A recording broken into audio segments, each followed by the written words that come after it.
अब जन्म कुंडली, जी। जन्म कुंडली से क्या क्या देखा जा सकता है? जन्म कुंडली से लेकर, उसका नाम ही जन्म कुंडली, जी जन्म की कुंडली। जी जन्म कुंडली से आपका वर्तमान, भूत जो बीत गया है, जी और फ्यूचर, भविष्य, जी। क्या क्या रह सकता है आपके साथ, तीनों चीज़ें देखी जा सकती हैं जन्म कुंडली से।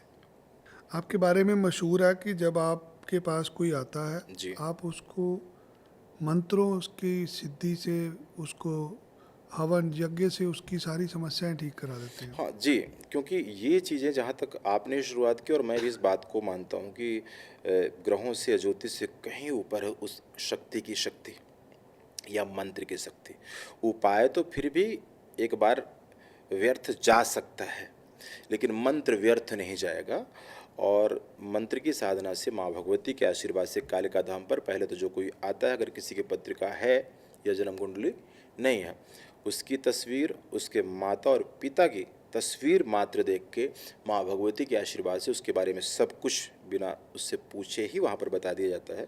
आप कौन हैं, आप कहाँ से आए हैं, आपके लिए अच्छा कौन है, बुरा कौन है, आपके दोस्त कौन है, दुश्मन कौन है, और किन समस्याओं से आप जूझ रहे हैं, बिना किसी जन्म पत्रिका के।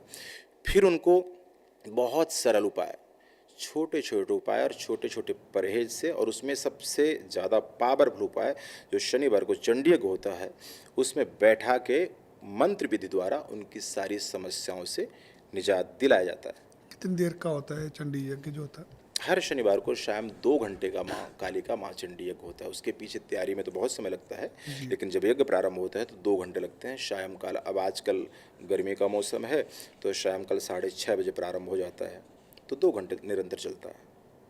तो इससे सारी समस्याएं ठीक हो जाती है। बिल्कुल।